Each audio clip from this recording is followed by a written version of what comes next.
following is a production of DallasCowboys.com and the Dallas Cowboys Football Club. How about them Cowboys? Yeah, go Cowboys!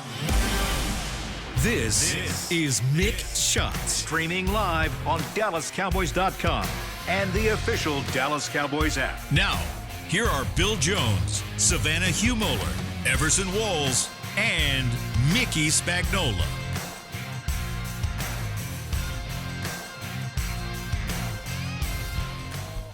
And here it is. It's a Thursday edition of Mix Shots inside the SWBC podcast studio. But this is not like previous episodes of Mix Shots because our shining star is not here today. She is not This here needs to be today. Savannah Shots. Savannah.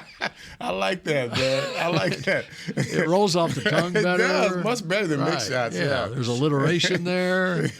She acts like she's got a more important job, you know? Is that what's going on? And wait. What? What are you wearing green for? What's going on here? You realize who the opponent is this week, Mickey? Didn't go into any of my thoughts. Clearly it did not. And this is Mix Shots. Yes. That's another reason we should change the name of the He's got show. a Wisconsin He's not aware. a Wisconsin green flannel He's on. not aware. He is so unaware. And with a T-shirt underneath it. So are we supposed to have a whiteout or what? That's Is that why right. you got a white shirt on? I'm just going to show you how much green stands out in white. It does. You never wear green. And then the week of the Packers game, you put on green. I wore this last week. Oh, okay. All Tell right. him, Bill. All right, Tell him, Bill. here we are. It's time to get ready for these Packers. And as we go along here, He misses a day and comes That back sounded kinda poking funny, the too. bear, you know? Get ready for these Packers. Speaking of the bear, yeah. No, go ahead.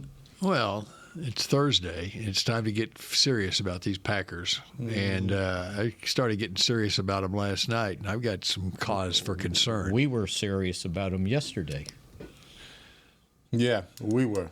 right? For those that were here. Zing! So, Mickey, what can you tell us? I saw a couple of football players not in football gear on a football field when I walked in. Those were the veterans. We've been over that yesterday. That we got secrets now. It's playoff time, Okay. so that's why they're indoors. You didn't see football Right. players, Right. Oh, yeah, but I did see a couple. That weren't. You're Yeah. saying weren't practicing. Yeah. Maybe they weren't. Maybe they are. I don't know. More rest. Yeah. Yeah. Well, it sounded as if that Tyler Smith would continue to be limited. Stephon Gilmore probably not doing anything till Saturday, but he's very optimistic that he's playing. And matter of fact, he insisted on it yesterday with a harness on. By the way, in regards to Tyler Smith, you know how challenging it is to ask the head coach on his coach's show that airs the night before the game with the Packers in town. What do you If think he's about, playing? what do you think about Tyler Smith's chances? He knows other people are watching That's TV, right? Who's the interviewer? I was the interviewer, and we had an extra 15, 20 seconds. So I said, I'll just go ahead and throw out something on Tyler Smith. And, Let me guess, you got nothing. I expected nothing, and I got nothing. It was like, so what will he need to accomplish this week in order to be able to play? And so, You didn't get an answer. no, not really. He said he would do. He was limited yesterday, and he said he would do a little bit more today. So I guess that's encouraging. Zach Martin should be good to go. Talked to him yesterday, and The good news is he's and he feels better, yeah, he's walking around and he's around other people and like 100% better, because he said you can't believe how bad it was on Yeah. Sunday. So that's encouraging. Trying to think anybody else of significance that might have missed practice. But the Gilmore, we talked about this the other day, I think, Everson, wearing a harness for a cornerback. Now, it's a little different now probably than back in your day. Medical technology has probably improved a little I bit. hope so. They probably didn't have harnesses back I then, hope so. right? I wasn't testing it back then. Yeah, I never went into the trainer's room only to get my bunions shaved. That's the only reason they ever touched me. If his shoulder went out, they probably used tape. Yeah, they probably would. But mine never went out. I mean, if it did, even if it went out, I didn't tell anybody. I never let anyone know I was hurt. Never let them know I was injured. We want to talk about the elephant in the room? Belichick? Yep.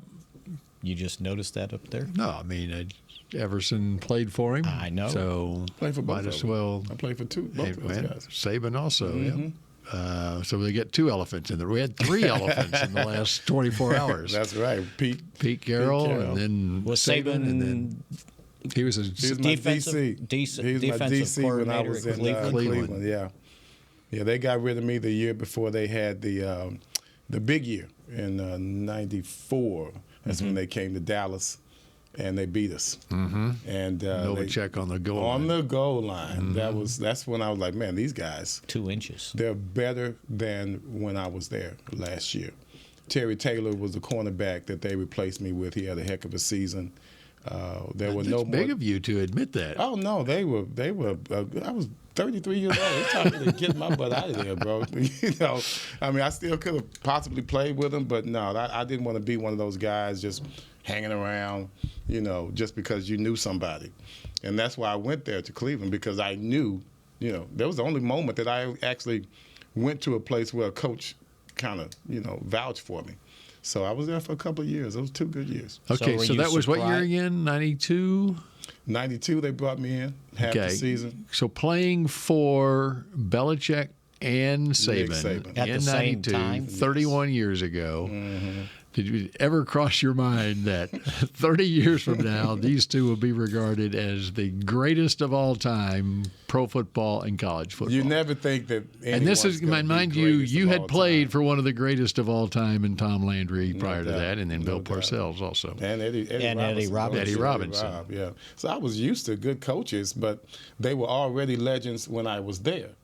Eddie was already a legend. Tom was already a legend. Parcells was on his way. But then here comes Belichick as a defensive coordinator with the Giants. Never thought that he would be a head coach. And then when he became a head coach, no, I was not thinking he's going to be one of the greatest. I was just thinking, he's going to be a good coach because his approach was professional.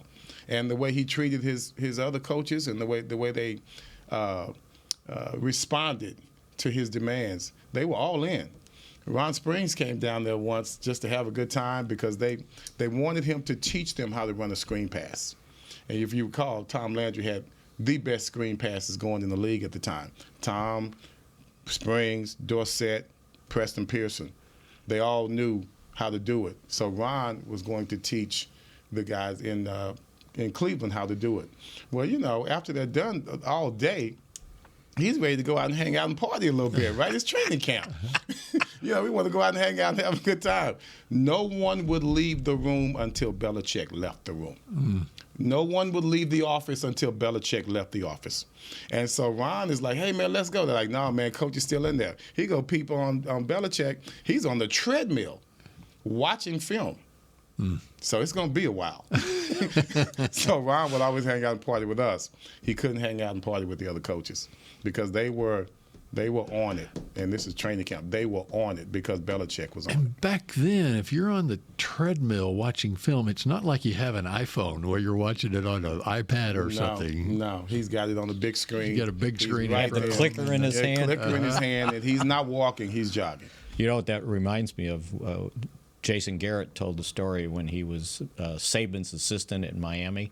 He was the quarterback coach. And it was the year Troy Aikman was going in the Pro Football Hall of Fame. And this is the fear he put in his assistant coaches, right? So Garrett was like, well, it was training camp, and it wasn't a preseason game, but they had practice on the Saturday, and he wanted to go to Troy's induction, right? So he said he finally worked up the nerve to ask Saban if he could maybe just kind of, and he was like, Maybe just miss kinda. one practice, right? The way he said it. And Saban looked at him and said, Do you think you're so important that if you missed a practice, it's going to screw things up? That we can't operate. So he gave him permission but at to the do same it, but time, yeah, belittle him. insulted right? him. Figuring that's Saban, right? We were there with Nick. Nick was all in with Belichick. I guess because he was a DC, Belichick, kind of related to him more. And I just remember Nick being extremely intense. He would stand up at the chalkboard and the whiteboard, and he would just rock back and forth as he looked at you intensely. He just rocked back and forth. His mind was already, 3 or 4 lessons ahead. But we're talking about this right now, and he wants you to go. Okay, get it out. Let's go. We got things to do, and we would just move on from defense to defense or subject to subject. So he was more intense than Belichick. I thought the man was going to have health problems way before he left Cleveland because he was extremely tight and intense. You never saw him relax. And then when they cut me, I was, kind of upset about it. And I was flying home at one point. I think I came to visit some people up there, and I was flying home around Christmas. And here's Nick Saban on the plane. And he comes up to me. His face looks totally different. It's bright. It's happy. He's got his family with him. He introduced me to his family, and I'm trying to be mad at him, right? He would not allow me to be mad at him. I went up and met the wife and the kids, and, and he was just so happy. So in the off season, at that moment, when he took that vacation, he let all of that go. But when you come back to the facility, he's that Mr. Intensity. So are you surprised each of them just decided this was enough? I am. I'm surprised. You guys like that, you never, they're like Eddie Robinson and Bear Bryant. Bear Bryant. For both of them, they're sons of coaches. Yes. In fact, Nick coached under Belichick's dad at Navy. 1982. And was he at West Point? Is that the Navy Naval Academy? Point? Okay, that's what. Naval Academy. Naval. Yeah, So you mentioned Bear Bryant. I coached. I covered his final game. It was at the Liberty Bowl in 1981. And as a matter of fact, I got a little certificate that I was at his last game. They gave it to all the writers, right? And I remember after the game, they beat, I want to say, Illinois in the Liberty Bowl, which was played mid-December, not on New Year's Day or anything like that. It was a letdown. And it was cold. And I remember they didn't have a room for him to do his post-game press conference in. So they have him standing on like a milk carton crate or whatever. And I'm looking at him, and it's freezing outside. And he just looked so ashy, right? And he had already announced his retirement, that was going to be his last game. So it was mid-December. By January 26th, and this is when I was working in Jackson, Mississippi, I was going to Tuscaloosa for his funeral. And it's like he wasn't coaching anymore, and he died a month later. Yeah, Eddie Robinson, same way. Eddie Robinson, the same way. It didn't take long at all. Paterno was the same I'm way. at his deathbed. Yeah, Paterno too, right? Yeah. Saban sounds like he's done. I mean, he's retired. It doesn't sound like Belichick is retired. It sounds like Belichick is in the mix. What did he say? Did he sound like that, or is that just your belief? He did. Because I just believe that he's not done. I don't know if he's getting now, you know how indication guarded he's not he done. is. And I did listen to the press conference, and I went into it with that mindset he's going to keep coaching. And, I mean, just the wording of it was, we've decided to part ways. Yeah.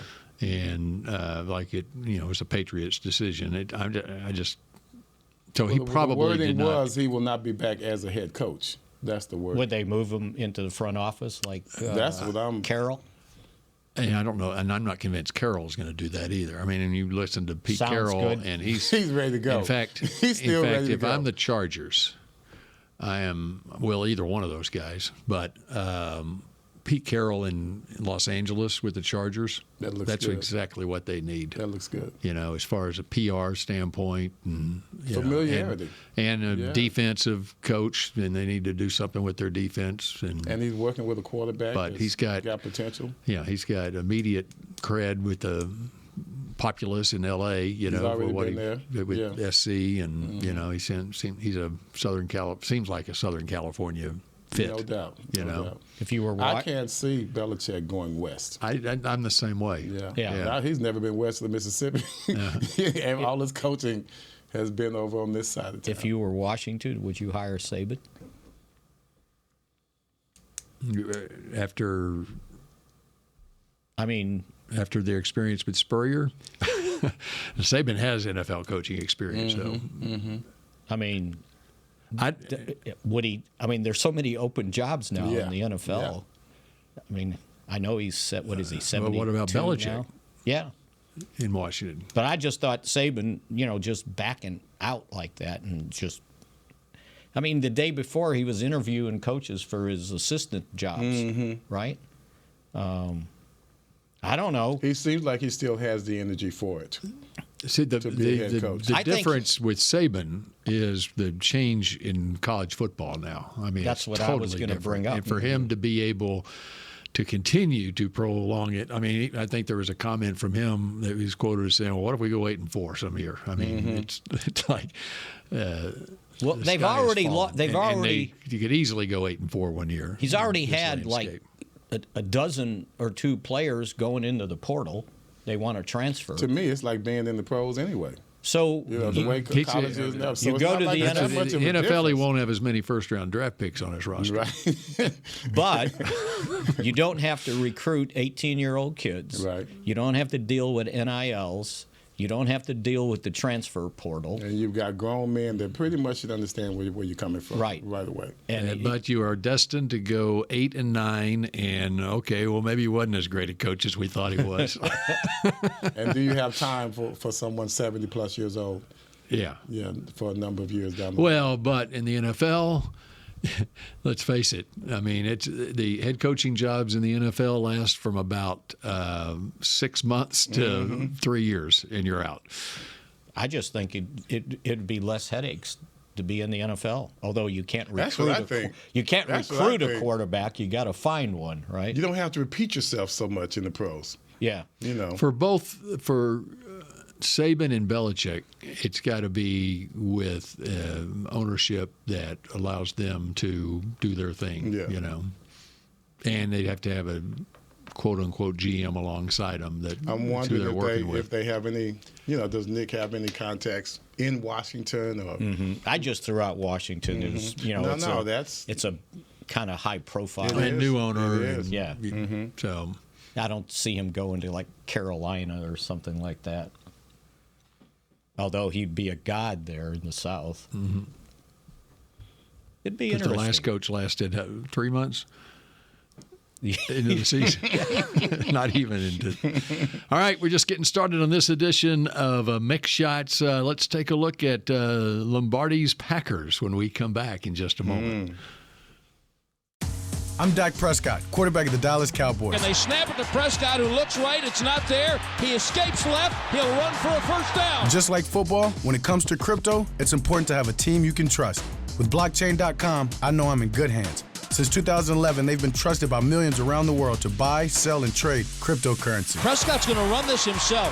Run it up the middle, and he scores. Whether you're new to crypto or an active trader, they've got you covered. What are you waiting for? Get started at blockchain.com. We know that juicy, cheesy, grilled to perfection burger sounds amazing, but it does sound like something is missing. Pepsi, baby! The yin to this burger's yang. Burgers and Pepsi go together like burgers and Pepsi. This perfect blending of flavors makes every bite of lettuce, every sesame seed on the bun, and every sip of that crisp, refreshing, ice-cold cola a journey to Foodtopia. Burgers, better with Pepsi. That's what I like. The Medal of Honor is our country's highest military award for valor in combat. More than 40 million individuals have served in the armed forces since the Civil War. Fewer than 4,000 have received the Medal of Honor. The National Medal of Honor Museum will be a place to preserve these legacies and inspire America. It's being built right next door to the Dallas Cowboys in Texas. Help us honor our country's greatest heroes. Learn more and get involved at mohmuseum.org. Did you know that responding to one spam call can lead to more? Or that the IRS would never ask for your Social Security number on the phone?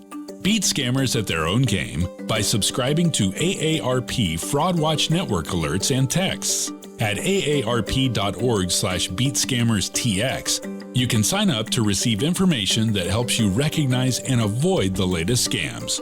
That's aarp.org/beatscammerstx. Back to Mick Shots. K-Post Roofing and Waterproofing, the official roofer of the Dallas Cowboys. Sorry, guys, I know my voice doesn't sound nearly as enticing as Savannah's. We miss you, Savannah. Yes, Come we back do. quickly. You know, we found out she was a star surfer in high school. Really? Yeah, and man. soccer player. Oh, really? Yeah, man. We uncovered that yesterday. She said she did so much running, So she did they refuses to run now to this day. Did they have a surf team in high Yes. school in San Diego? A surf team, yes. Really? She said They had surf class. she had like gym class. She could go practice for the team, and it was walking distance to the ocean. And just had her on board. And Why is she here? That one you'll have that to is ask a her. good question. That is a good question. All right. So you Packers. discussed the Packers yesterday. What was your what's discussed- your overall take on this Packers team? We discussed their running game and something that Mike McCarthy voiced, worried about going into this game. And Mike McCarthy voiced that he is worried about it. he said that we've got to be very diligent in our run defense, and they will run the football and have been very good at it. And he's right, as I looked into it. He's familiar with that running back. Yeah, and he'd been there. One of the only guys, I think. Aaron Jones was there when he was Fifth-round draft pick in 2017, and he's come on strong here after he got healthy again. The last 3 games has over 100 yards rushing in all 3 games. So we kind of discussed that stuff. One thing 5.7 yards a carry in the last those 3 games. 3 games, yes, and he'll catch the ball on you too. By the way, but one thing I saw on Jordan Love.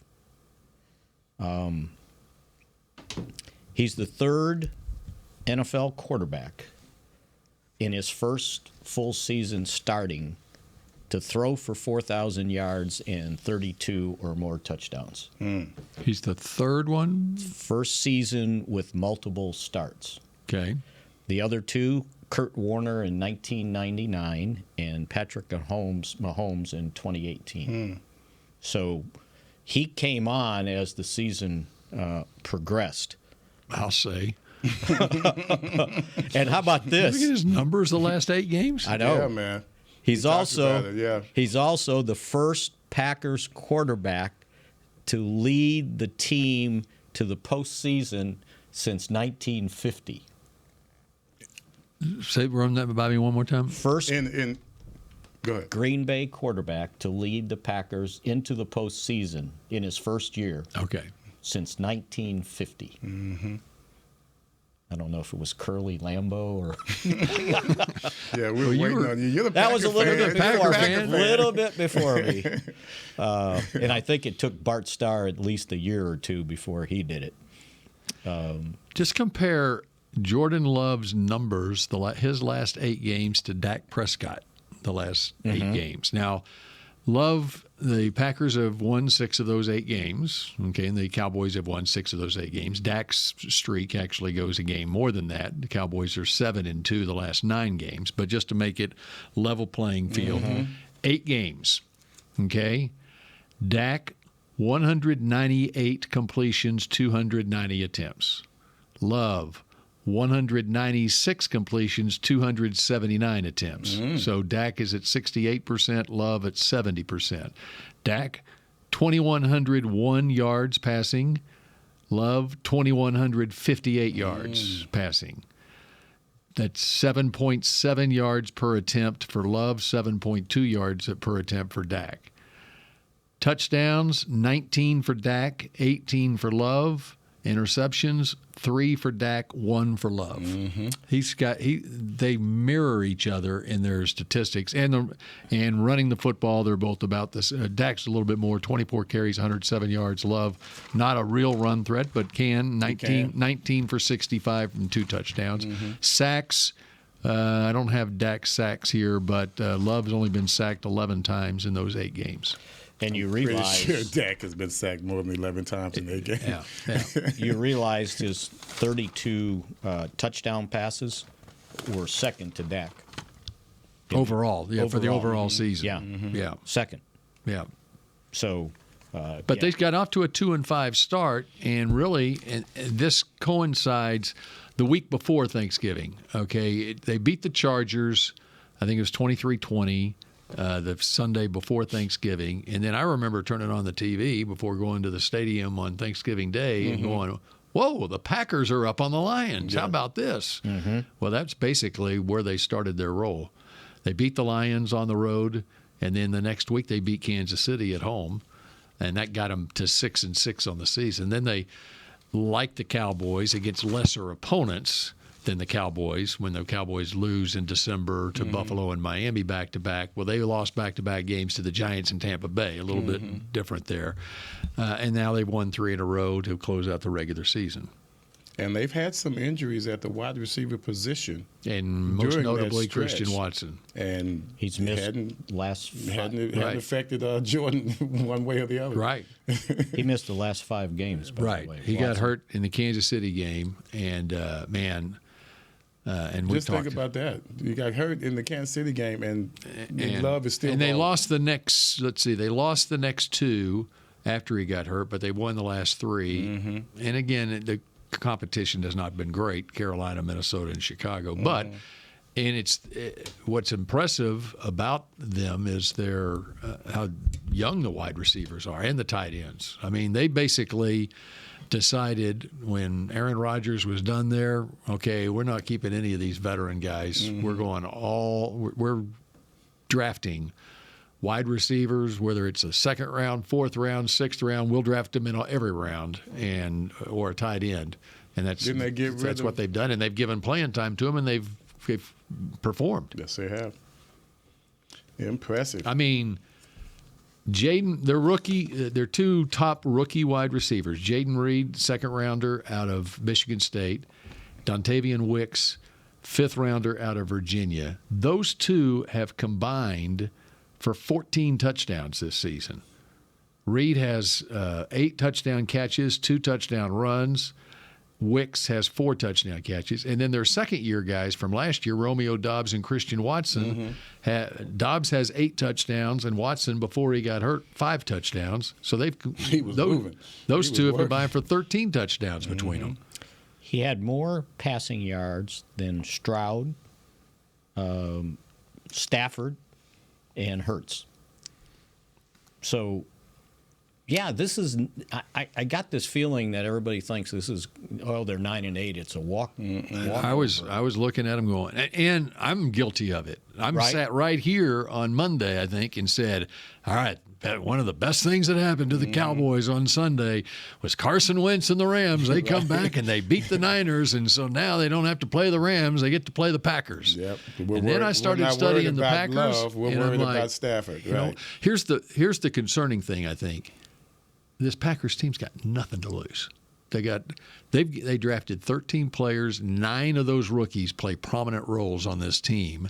They're not supposed to be here with that young a roster. Right. And so they go into this, they can freewheel. I guarantee, I won't guarantee it, but I bet you first play of the game, you know what they're going to do? Go deep. They're going deep. That's what I went back and looked at the Lions game, especially if Watson's playing. Now, Christian Watson, I saw an interview with him yesterday, and he says he's like 80, 85%, whatever, and he's 100% sure he's going to play, but it's up to the coaches, whatever. We'll see if he's there or not. But first play of the game against the Lions, they went deep to Christian Watson for about a 50-yard play. Well, he sort of had his coming out party against the Cowboys. And he had 3 touchdowns against the Cowboys last year. And of course, we loved him in the draft. The knock on him was he can't catch, but Yeah, all he caught was touchdown passes. passes. That whole He just scenario. caught touchdown passes. The other stuff You know, he didn't worry about. But there is truth in that. I think the way he catches the ball, it's kind of a T.O. Look. You know, like he cradles it, and but he runs like T.O. too, which is a bad thing for us. You know, I saw on the Packers website, Larry McCarron, their old, or I should say former offensive lineman, right? He was doing this deal about this team's not ready to quit, and he had all these little videos that he was showing guys blocking their defensive guys, and then the young wide receiver Melton. Yeah, Bo Melton. Bo Melton. That's the one. They were showing He's him. come on here after Watson's injury. Melton's gotten an opportunity. And they were showing He's the one with him, the speed, right? Yeah, Yes. on like end arounds. Yes. Ooh, he can scoot. He can go. He ran a 4.34 at the combine. He's another Turpin. Out of Rutgers. He's 5'11", 189. A little bigger. And he was actually drafted by Seattle in the 7th round. I liked him coming out of the draft, and I was surprised that he wasn't getting an opportunity. And but now he's getting his opportunity. He's making the most of it here. It's a short sample size, but he's got 16 catches for 218 yards. Yeah. And it's all come here lately. I was trying to see. Perfect timing for us, huh? Yeah. And then their tight ends, they drafted 2 this year. Luke Musgrave, now, he got hurt, lacerated kidney, but he's now back. Played last week. And Tucker Kraft is Musgrave was a 2nd rounder, and they doubled up and took Tucker Kraft in the 3rd round. So 2 more rookies right there. I mean, it's amazing. And for Packer fans, there's a lot of hope for the future, and Cowboys just hope that the future doesn't start now. Not now. Sort of the way it did with Aaron Rodgers, right? The second half of that game in, was it 2007, 8? When they knocked out Brett Favre and Rodgers took over. The Cowboys already had a big lead, but he had a really good second half, and that was like his coming out party. You know, I think it was like the first time in forever the Cowboys beat the Packers. I think they have to be feeling really good about themselves as a front office, you know, because the controversy with Aaron Rodgers and what to do with him, and you had these Rodger fans that were just wanting him to stay forever. And, of course, they were really dogging Jordan Love when they drafted him. They looked at that as because he wasn't an instant starter, That's right? You know, I think it's a good little testimony for NFL teams, both the Packers and the Rams, and what they have done as far as redoing their roster, going with youth and drafting. And, you know, the Rams had to do it, and the Packers for that matter too. They had a veteran roster, and they had to turn it over at some point. And here they are. They both made the playoffs this year after going with the youth. I remember Matthew Stafford's wife complaining about how Matthew can't even communicate with half the kids on the team because they're kids. They were so much younger than he. And he ended up, of course, you know, remedying that situation, helping lead these guys to the playoffs. All right. So, anyway, that was my cause for concern after looking at the Packers. A big cause for concern. Now, I'm sure the coaches are looking at it the same way. Having said that, I do like the veteran Cowboys secondary against these young wide receivers too. And there's something to be said when we come back here in a moment. Everson, tell us that there is something to be said for playoff experience too when we come back on Mick Shots. The Medal of Honor is our country's highest military award for valor in combat. More than 40 million individuals have served in the armed forces since the Civil War. Fewer than 4,000 have received the Medal of Honor.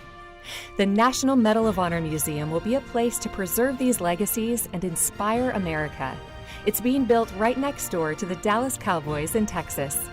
Help us honor our country's greatest heroes. Learn more and get involved at mohmuseum.org. Cowboys football and Miller Lite. What a pairing. Can cracks at kickoff. Tailgates going way past postgame. Sunday night overtimes followed by Monday morning swagger. Brisket in the smoker. Miller Lite in the cooler. America's team playing America's greatest sport. Miller Lite, the only beer of the Dallas Cowboys. Dallas Cowboys football tastes like Miller time. Celebrate responsibly. 2023 Miller Brewing Company, Fort Worth, Texas. Did you know that responding to one spam call can lead to more? Or that the IRS would never ask for your social security number on the phone? Beat scammers at their own game by subscribing to AARP Fraud Watch Network alerts and texts. At aarp.org/beatscammerstx, you can sign up to receive information that helps you recognize and avoid the latest scams. That's aarp.org/beatscammerstx. You know that sound anywhere. It's the crisp crunch of that first nacho chip. With its perfect cheese to sour cream ratio sitting atop a layer of delicious beans, it's a sip away from perfection. That's what we're looking for. Add a delicious, refreshing Pepsi and we've achieved absolute nacho nirvana. Because while you can pile those nachos high with every spicy, cheesy, savory topping, there's no topping a cool Pepsi finish. Nachos, better with Pepsi. That's what I like. Back to Mixed Shots.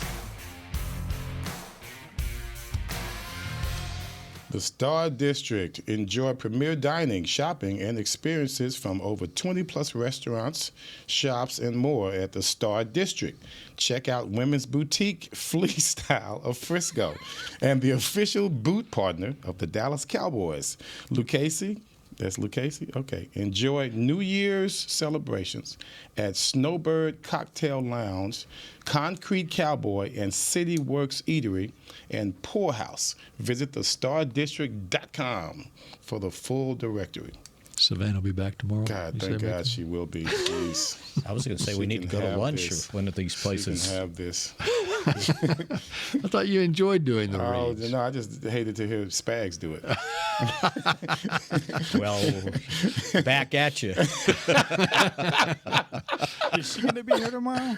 I don't know. She will be here tomorrow. Because usually on a home game, she takes Friday and she's at the stadium. So Yeah, I don't know. she said Well, we'll make sure and ship these readings to her. she said she wouldn't miss clicks to pick. Yep. She's feeling lucky.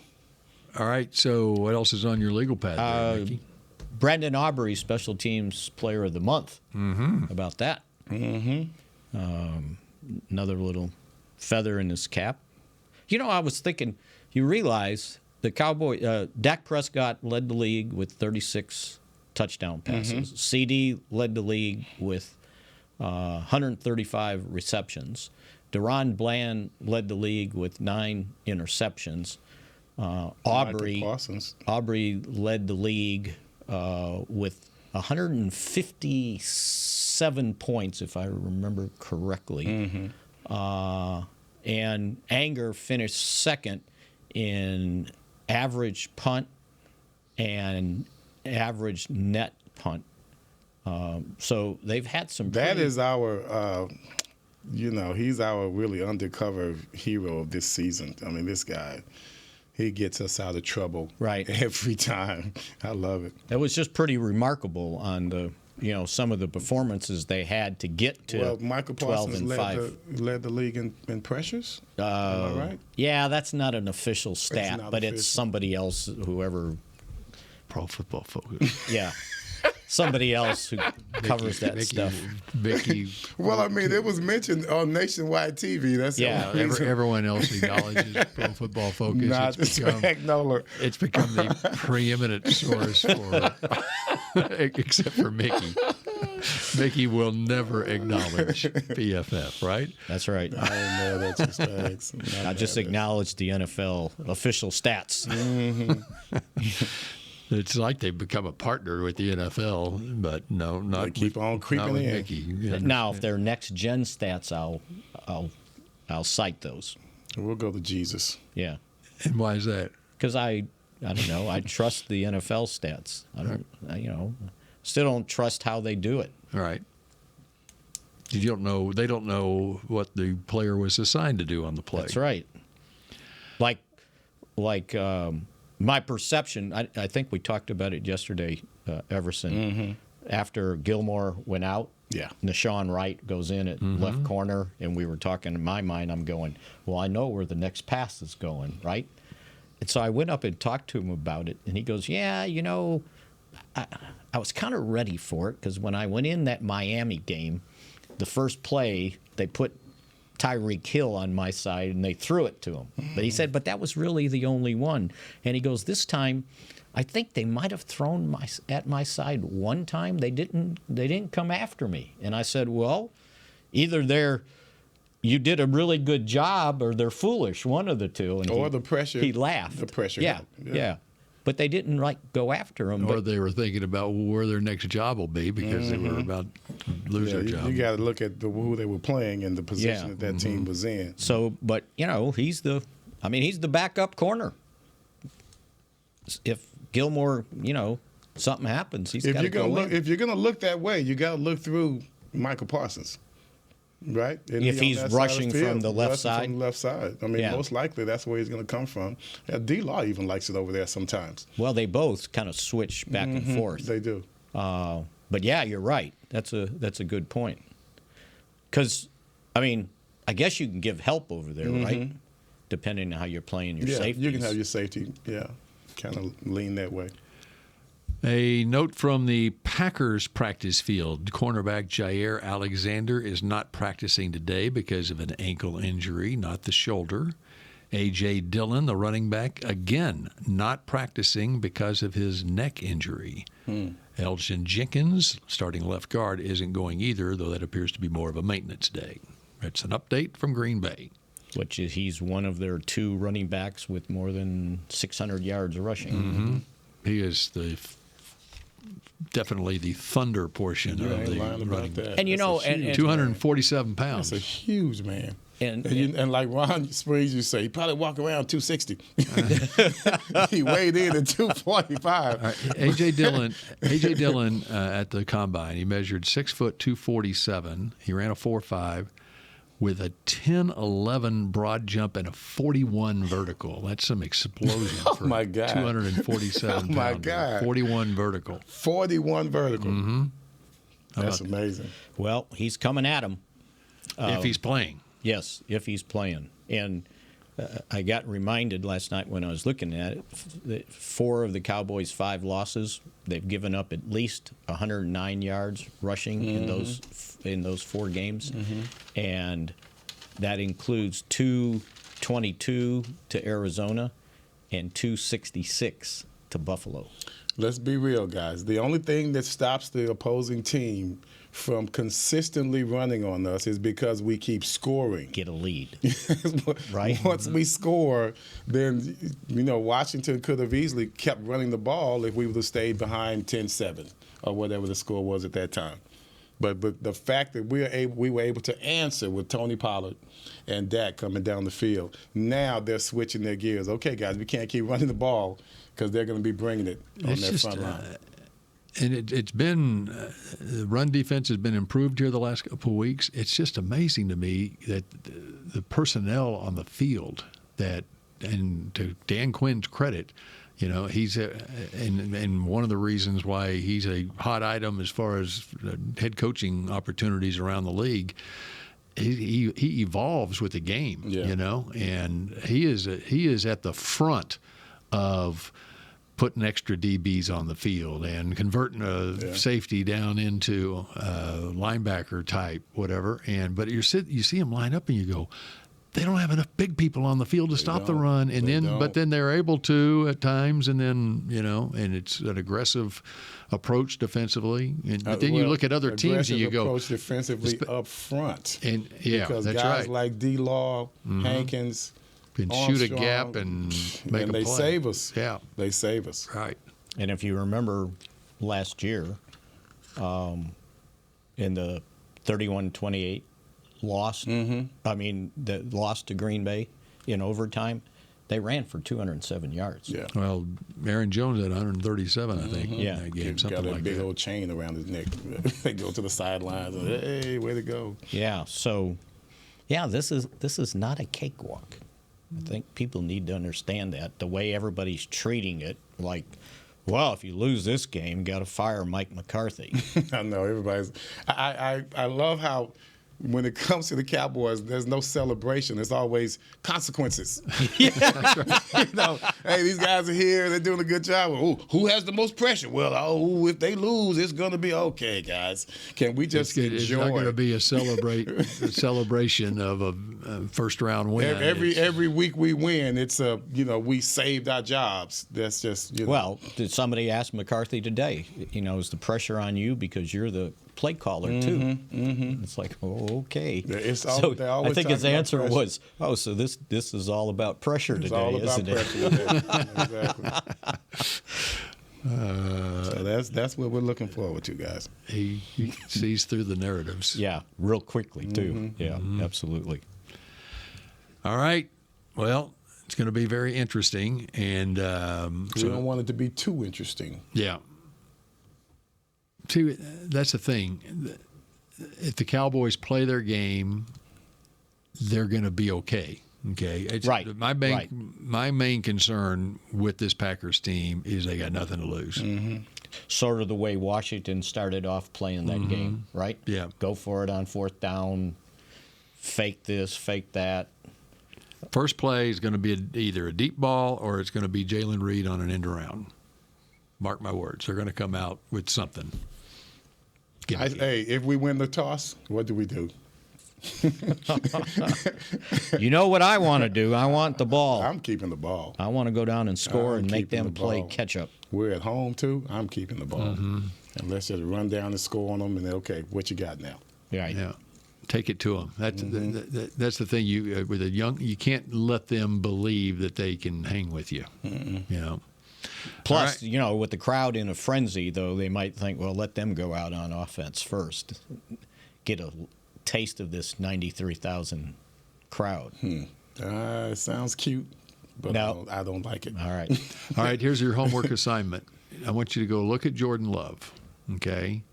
And you tell me about his the way he throws the ball, and come back here tomorrow and let me know what you think. I've got an opinion about I'm surprised he hasn't thrown more interceptions than he has. Because he throws off his back foot? I didn't say that. Okay, I did. Okay, we're going to discuss that tomorrow on Mick Shots. Thanks for the tips, man. Yeah, keep an eye on it. It will be a fabulous Fight Song Football Friday edition of Mick Shots tomorrow. We'll see you tomorrow at high noon. Go Cowboys. This has been a production of DallasCowboys.com and the Dallas Cowboys Football Club. How about this, Cowboys?